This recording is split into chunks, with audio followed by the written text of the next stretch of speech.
What would you do if an officer asked, "Mind if I take a quick look in your car? Right now?" Because if you say yes, you may hand away the strongest protection you have in seconds. And most people don't even know they have the right to say no. Before I reveal the exact words, hit subscribe right now so you can find this video again when you actually need it during a real traffic stop. And like this video because what you're about to hear could save your freedom, your money, and your record. Here's what you're about to learn. You need every part of it. You're going to learn the one sentence that can shut down a so-called quick search. You're going to learn the exact question that tells you whether the stop is still legal or the officer is just fishing. You're going to learn why talking too much makes your situation worse, even when you did nothing wrong. And you're going to hear the court cases that back this up in plain English, not lawyer talk. I've analyzed over 200 body cam videos, and the pattern is always the same. Drivers get nervous, start rambling, try to sound helpful, and give away rights they never meant to waive. Here's the reality. A lot of searches don't start with force. They start with a polite question. And once you say yes, it gets much harder to fight what happens next. Let's talk about why this matters so much to you. A traffic stop is supposed to be simple. The officer pulls you over, they check your license, they may write a ticket or warning, then you leave. That's the normal lane. But most people slide into a second lane without even noticing. That lane is investigation. That's where the officer starts asking where you're coming from, where you're going, whether you have anything illegal, whether they can search, whether they can bring a dog, and whether you'll just cooperate.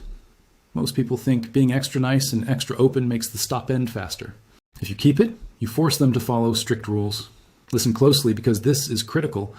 The right you should never waive is your right to refuse consent to a search. The first thing you need to do is stop giving permission with your mouth. This is where everything changes for you.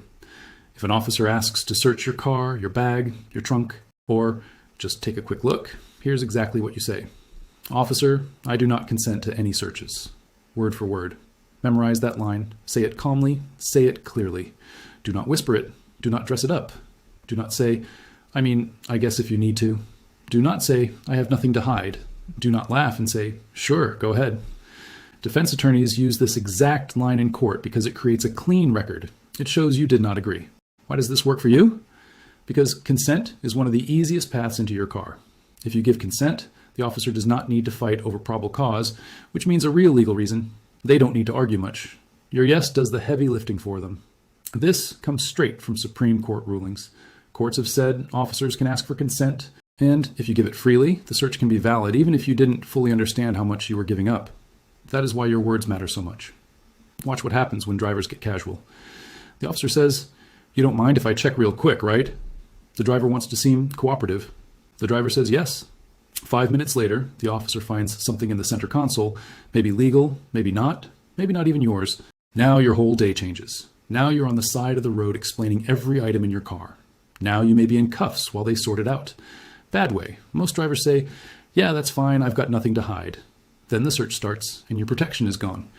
Good way. Smart drivers say, "Officer, I do not consent to any searches." Then the officer has to rely on actual legal grounds, not your permission. Let me show you exactly why this matters in simple English. If you refuse consent, you are not resisting. You are not being disrespectful. This is 100% legal. You are just declining to help build a case against yourself. Former police officers have confirmed this works because it changes the whole tone of the stop. It tells the officer you know your rights without you acting rude. And if they search anyway, your refusal may become very important later in court. But that is not a reason for you to help them. Your job is not to make it easier. Your job is to protect yourself. That one line does exactly that. Legal experts agree this is your strongest protection during a stop because it blocks the easiest shortcut into your car.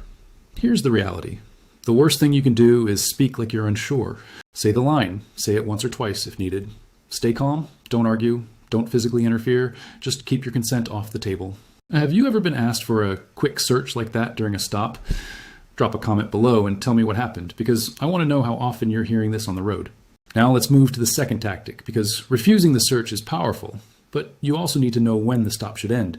Here's exactly what you say when the officer keeps talking after the ticket warning should be done.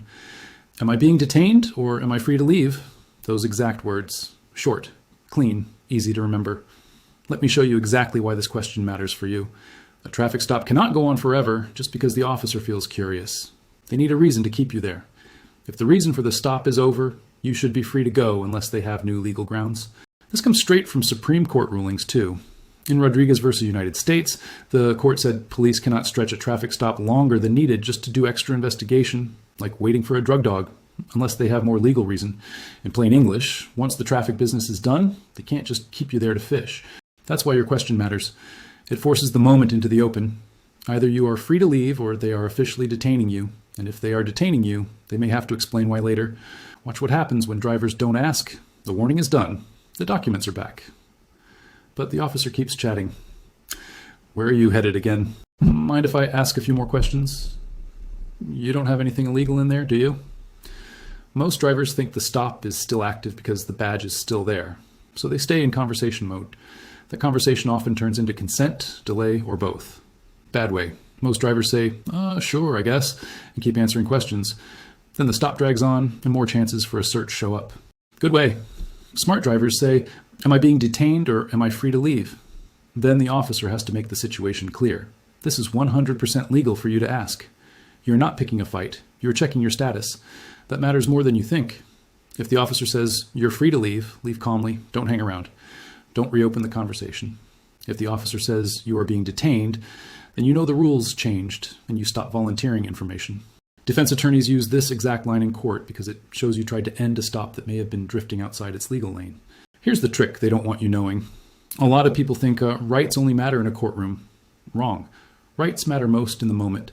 When you choose your words, your question creates a fork in the road. If you're free to go, you go. If you're detained, the officer now owns that choice. That can matter a lot later. I've analyzed over 200 body cam videos, and you can see the same thing again and again. The cleanest drivers are the ones who stop the casual drift and ask the status question. They don't talk themselves into trouble. They make the officer define the stop. Your third tactic may be the hardest for you because it feels unnatural, but it saves people all the time. After you identify yourself and handle basic documents, stop explaining. Stop filling silence. Stop trying to sound innocent. Here's exactly what you say.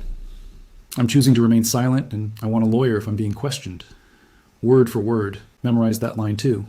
If that sounds too strong for the moment, you can keep it even simpler. I'm not answering questions. Calm voice. No attitude. No speeches. Why does this protect you so much? Because innocent people talk themselves into danger every single day. You think you're helping. You think your story sounds fine.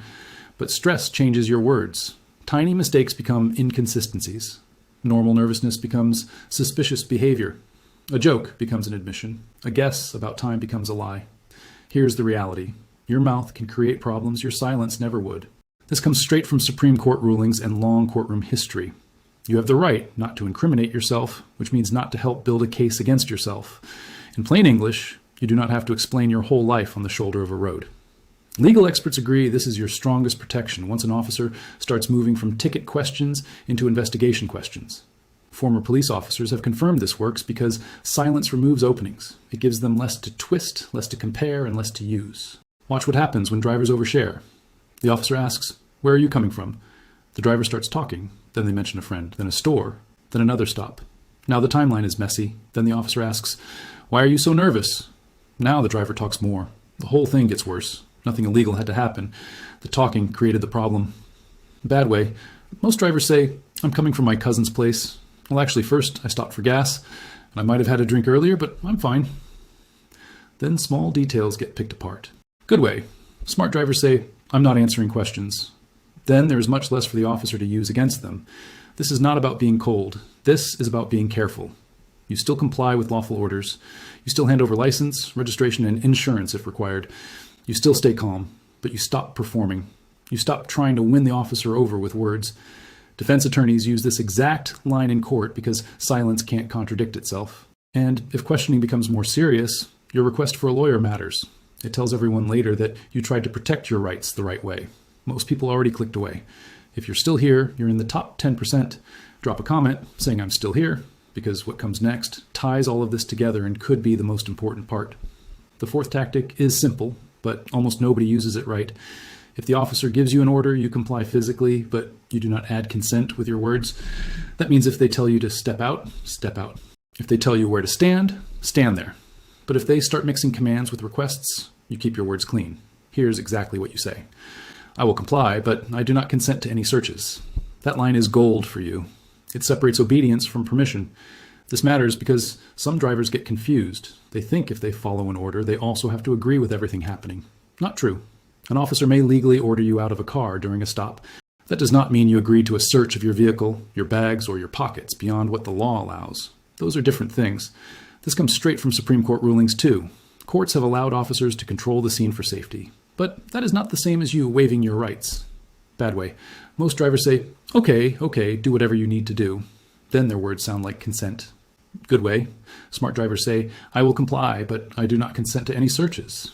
Then they obey the order without giving away extra rights. Watch what happens when you use this right.